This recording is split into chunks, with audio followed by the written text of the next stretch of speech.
In my experience, every time I relapse after putting forth tremendous effort and energy and dedication and commitment and time and tears and emotions and all of those things, every time I relapse, there's this impending sense of helplessness or apathy that just washes over me. And I'm contending with that right now because the letdown, right? The emotional letdown of having tried so hard to attain and hold on to and covet this elusive thing in your life, that being sobriety, right? That I've been trying to keep since I was 19. That sense of loss and that sense of disappointment is just fairly debilitating, to be honest. Lately, I've just struggled to care much about anything. And I don't know if that's largely because I'm in grief still over the death of someone I loved, who I went to treatment with from 7 weeks ago. I don't know if that's a response to having drank again and then just dealt with the guilt and the shame and the intrusive thoughts that are associated with that endeavor having gone south once more. I don't know if it's just tremendous amounts of cognitive dissonance as far as my behavior versus my thoughts versus my knowledge versus my feelings all colliding and creating like a seismic discomfort inside, as far as thinking one way, believing one thing, but having like experience and outcome be different. I don't know if it's just my history with depression and kind of the cyclical nature of that. I don't know if it's just that coming up, that I just get sad sometimes and I get hopeless sometimes and I get foggy and fuzzy and I just don't care sometimes. I mean, I care, but I just feel so goddamn sad and so down and so out of it that it's just hard to care. It's hard to feel connected. I don't know. I just don't know. But I'm having trouble, as I always have, getting that fire back. I don't know if I'm clinically depressed right now. I don't know if this is just the ebbs and flow of life that everyone experiences. I mean, I certainly know everyone experiences ups and downs.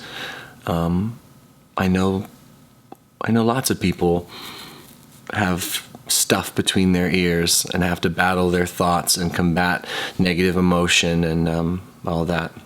But I'm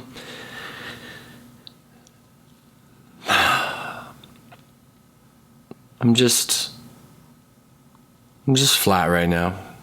I'm kind of having trouble functioning, to be honest. And as much as I want my story to evolve past this, and I want that so bad, you can't imagine. And I say you can't imagine because most of you, and I don't mean to share this thought in some sort of disruptive, divisive way, but most of you haven't posted your life publicly online.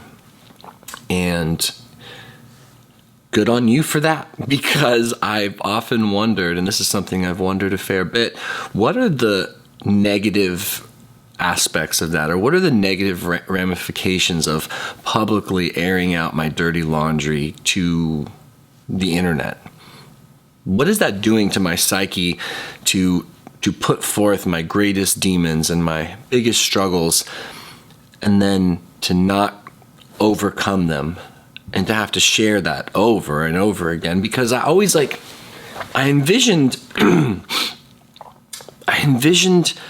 being this guy on this platform at some point who just figured it out. Like I've seen other people figured it out, not who figured out how to never be sad, not who figured out how not to struggle or how to be perfect, nothing like that, nothing unrealistic, but who overcame the biggest issues at hand and used the resources available to him to transcend that consistent struggle, which has been dealing with mood issues and eventually drinking again, and then being really sad and down about that, and kind of dissolving my stability of my life, and then, you know, hitting some form of a bottom, talking to you guys about it, and then trying again. Like I just thought I'd move on from it,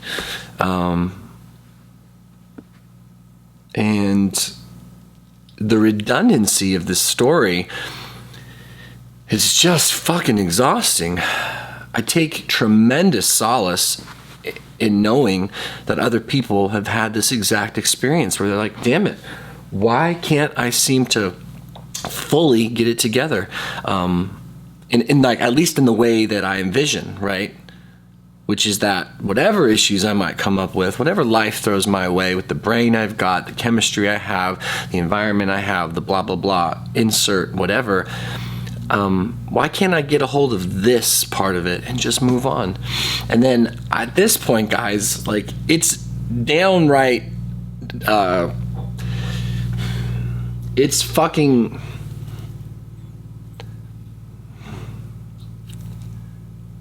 it's maddening dealing with the knowledge in my head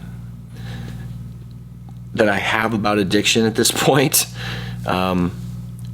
Dealing with all of it. And I say dealing because I just want it to stop. I want to stop knowing everything I know, because it makes being where I'm at that much more frustrating. That much more frustrating as far as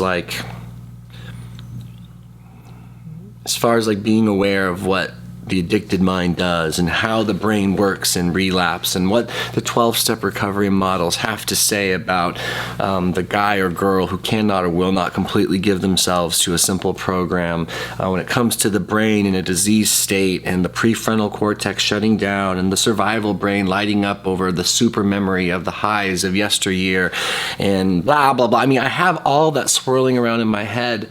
I have the information and the knowledge I've gained over the years about depression and anxiety and all of that rolling around in my head. I know what's right, and then I just sit here and think, I just don't fucking care. Which is more a product of my mental state and just how that comes through. But it's annoying, and I don't have the ignorance to fall back on. Oh. Anymore. Hold on. I don't know what I was saying. I was interrupted. But let's see. Where do we go from this? Or where do we go from here? I've also been wondering if it's time to shut this down, if it's time to have some privacy over these parts of my life and these experiences of mine, deal with them behind closed doors, and kind of just take back that part of my life in order to not let the potential response from you guys or friends or family who watch my content by chance affect my mood, affect my sense of self, affect my thoughts, or increase my anxieties and my fears. I honestly have wondered if that's the right thing to do.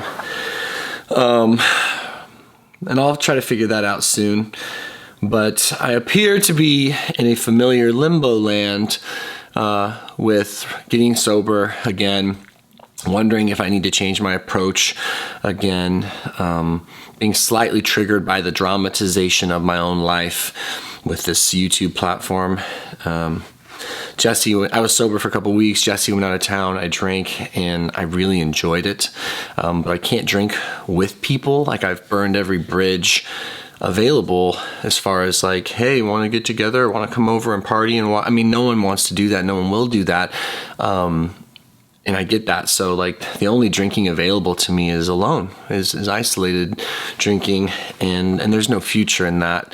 There's no part of my brain that thinks that's the future for me, that's the path to consistency, mental stability, contentment, stuff like that. Nothing's changed there, but with my mood being what it's been, my energy levels being what they have been, and my just emotions being drained and split, it was very relieving, of course, right? Alcohol always has historically done that for me. If I was like, I just want to tune out, I want to check out, I can always find people to talk to who will reinforce, validate, and let me know, hey man, you're okay, do what you got to do.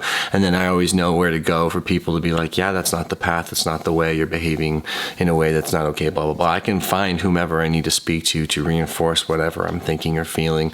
That confirmation bias radar or honing beacon is there, it's available to me. So, yeah, that's where I'm at. That's what's going on with my life, for better or worse. I'm doing my best to get out of bed in the morning, doing my best to function, doing my best to counter all the negative thoughts, use all the tools that I have some grace and some love for myself. Yeah, I think one way or another, everything's going to be okay. But boy, is there a battle between my ears right now for good and evil, right or wrong. Yeah, later.